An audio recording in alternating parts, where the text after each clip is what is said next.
Кристофер Нолан атом бомбасын жасаушы Роберт Оппенгеймер туралы фильм түсіріп қана қоймай, Netflix-тің документалды фильмдерінің 90%-нан едәуір мықты туынды жасап шығарғаны осы жылдың жаңалығына айналды десек те болады. Дегенмен, Оппенгеймер фильміндегі нақты оқиғаның кейбір бөлшектері бұрмаланған, кейбіреулері айтылмаған, тіпті кейбіреулері түзетілген. Сонымен алдағы бірнеше минуттарда біз Ноланның фильмін шын өмірдегі оқиғалармен салыстыратын боламыз. Егер сіз оны әлі көрмеген болсаңыз, алаңдамаңыз. Біздің бейнеде кейбір маңызды спойлерлер туралы айту екіталай, керісінше, ол сізге көптеген пайдалы ақпараттар беретін болады.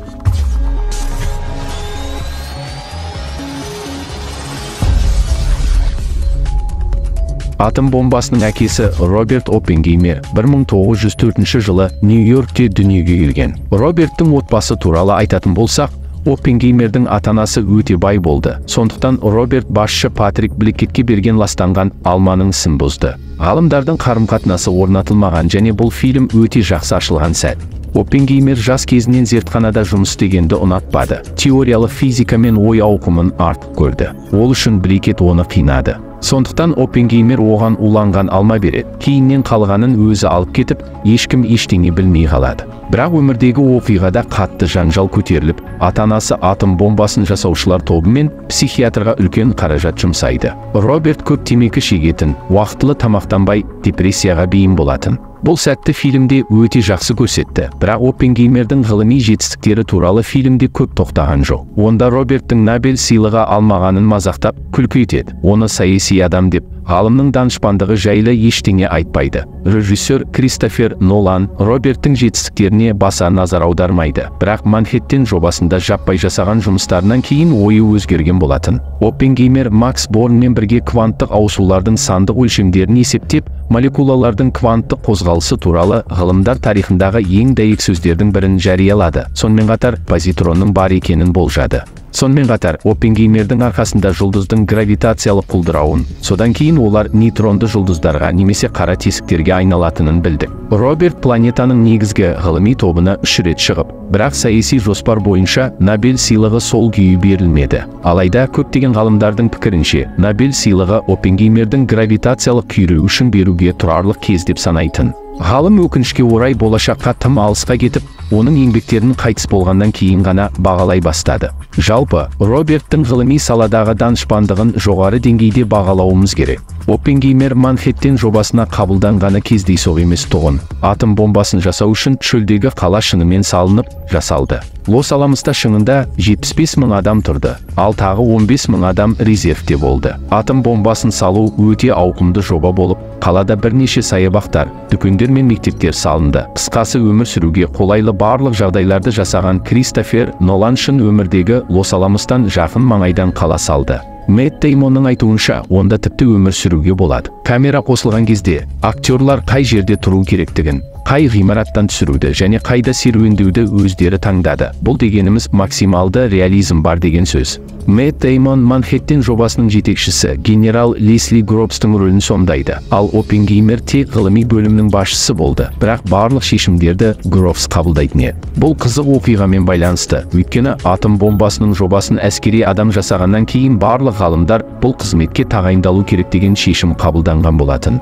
Осыған байланысты Роберт Оппенгеймер тіпті полковниктің формасына тапсырыс беріп, оны бірнеше рет киген тұғын. Сосын бұл идея кейінірек жойылып, бірақ фильмде Оппенгеймердің формасымен жүрген көрінісі бар. Лос-Аламоста жұмыс істеген кезде Роберт аңызға айналды. Ол дисперсиялық бақылаулар мен көзқарастардың шиеленісуі арасында маневр жасай алып, оның құбырын төсегенге дейін қалай ауыстыру механикасын толық білді. Негізінен атом бомбаларын пайдалану және оны басқару сияқты қиын жүйелерді жеке-жеке талдап, теориялар жасаған Роберт пен басқа ғалымдардың арасындағы келіспеушілік фильмде егжей-тегжейлі көрсетілген. Біріншіден, Екінші дүниежүзілік соғыстың бастапқы кезеңінде барлық ғалымдар жиналып атом бомбасын жасауға келісті. Өйткені Германияда аты аңызға айналған Вернер Гейзенберг жұмыс істеді. Екіншіден, Эдвард Теллер сияқты сұңқарлар өте жақсы көрініп, атом бомбасынан кейін күшті сутегі бомбасын жасағысы келді. Оппенгеймер бұл идеяға қарсы болды. Сөйтіп, Роберт ақш үкіметіне ұнамағаны фильмде анық көрсетілген. Ал Теллер 1950 жылы сутегі бомбасының әкесін марапаттайды. Үшіншіден, Оппенгеймерде американдық ғалымдар немістер бомбаны тезірек жасайды деген күдіктерін су сепкендей басады. Өйткені олар барлау мәліметтерін тыңдап, Германия модератор ретінде ауыр суды тұтынады деп мәлімдейді. Содан кейін немістер дұрыс емес бағытта кетті деп демалады. Бұл шынымен де дұрыс шешім болды. 1939 жылы Германия атом қаруы мәселесінде планетадағы барлық елдерден 1,5 жыл алға озып кетті. Бірақ содан кейін экономикалық себептерге байланысты графиттің орнына ауыр суды таңдады. Бұл американдықтар жасап көрген сәтсіз әрекет болатын. Сондықтан барлығы Германияның ядролық бомбаны соңына дейін жасай алмайтынын біліп отырды. Алғашқы атомдық бомбаны қолдану барысында бақылаулардан шығып бомбаның жарылуы тізбекті кеңістікті тудырып, жерді күйіп кететін күнге айналдыру ықтималдығы бар еді. Бұл теорияны Оппенгеймер тіпті Эйнштейннен сұраған кезде, мұндай оқиғаның болу ықтималдығы шамалы, бірақ нөлге тең емес деп жауап береді. Кейінірек оны Эдвард Тейлер іс жүзінде нөлге тең деп есептеді. Ендігі кезекте Оппенгеймер осы уақытқа дейін ерлер арасындағы бостандықты шектеу экспортына көшті. Олардың арасында аздап қақтығыс орын алады. Нәтижесінде Роберт Оппенгеймердің коммунистік партиямен бірігіп ашқан жаңалықтары да елді біраз шулатты. Ол шынымен де партияның мүшесі болған. Ал өмірлік жары ретінде бұрынның партияда болған Китти Пунингке үйленеді. Сонымен қатар, бір уақытта ашушаң коммуникативті және психикалық ауруы бар Джен Тетлокпен құпия қарым-қатынас жасап жүреді. Сондай-ақ, Оппенгеймер азаматтық соғыста фашистерге қарсы соғысқан республикашыларға ақша беріп отырды. Бір қарағанда қылмыстық ештеңе жоқ сияқты, бірақ бір нюанс бар. Испания республикасын негізінен коммунистер қолдаған. Екінші дүниежүзілік соғыста Америка елі оларға қалай қарағанын бәріміз білетін шығармыз. Сондықтан кейінірек Оппенгеймер коммунистік партиямен сұмдық қатты әзілдеседі. Бірақ бұған дейін ол өзінің танымалдылығын адамзаттың игілігі үшін пайдаланған болатын. Атом энергиясы жөніндегі комиссияның кеңесшісі Роберт Біріккен Ұлттар ұйымына планетаның барлық ядролық объектілерін қорғайтын мемлекеттен тыс құрылымды сақтауды талап етті. Бомбаның мақсаты тек энергия үшін пайдалану керек деп талап қойды. Әрине, ақш пен КСРО-ның бір-біріне деген күдіктеріне байланысты жоба ешқашан сол күйі қолға алынбады. Фильмге назар аудармайтын тағы бір нюанс бар. Атом бомбасының Хиросима мен Нагасакидегі сынақтарынан кейін Роберт Оппенгеймер тоқтап қалмайды. Ол ақш армиясы үшін тактикалық ядролық бомбалар жасады.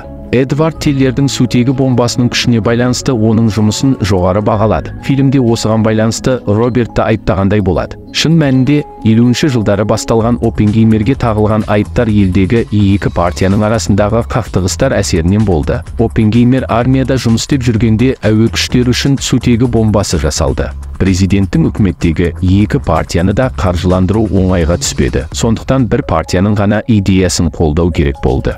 Фильмде кіші Роберт Дауни болып ойнаған Льюис Штраус екінші партияның ғалымы ретінде Робертті қатты жақтырмады. Өйткені оның жасаған жұмыстары Оппенгеймердің қасында салыстыруға келмегендіктен көре алмаушылық сезімі қатты ойнап кетеді. Әрине, Штраус та танымал ғалым ретінде болғысы келеді. Сонымен Роберт оның коммунистермен байланысын, сутегі бомбасына деген бір түрлі күдікті және ғалымның эмоционалды тұрақсыз психикасын дәлме-дәл айтып береді. Комиссия бұл шешімді қарап, іс жүзінде ресми түрде жұмысынан айырды. Бұл ғылыми қоғамдастықта жағымсыз дауыл тудырды. Сутегі бомбасын жасаушылар Эдвард Теллер Оппенгеймерге қарсы ұсыныс үшін өмір бойына бойкот жариялады. Штраусқа үкіметте орын берілмеді. Ал Вернер фон Браун Ұлыбританияда Робертке оны соттау туралы ойлағаннан гөрі оған гений атағын беру керек екенін айтты. 2009 жылы 20 мамырда Вудроу Уилсон институтында ақш барлау агенттіктерінің құпия құжаттары ұсынылды. Олар Оппенгеймердің құпия ойлары жақын арада әшкере болады деп болжады. Бірақ олардың ешқайсысы да ашып көрсете алмады. Көптеген таныс коммунистерге қарамастан,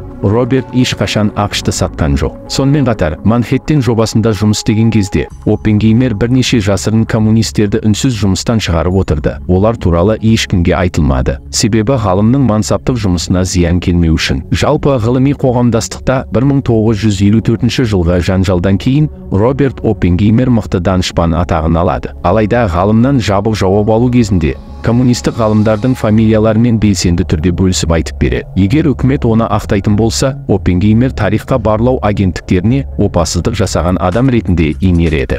Робертке 1965 жылы көмейдің қатерлі ісігі диагнозы қойылды. өзін өзі жою, өкінішке орай, ғалымды жақсылыққа жеткізбеді және 1967 жылы барлық емдеу шараларын жасағанына қарамастан ол комаға түсіп, өзімен бірге түрлі қарама-қарсы тұжырымдарды алып дүниеден өтеді. Фильмді біздің заманымыздың ең мықты режиссерлерінің бірі түсіргені әрине қуантады. Киноны мұқият түсіргені соншалық. Деректі фильмнің авторынан үйренер дүниеміз көп екен. Осымен видеомыз аяқталды. Лайк басып каналға жазылуды ұмытпаймыз.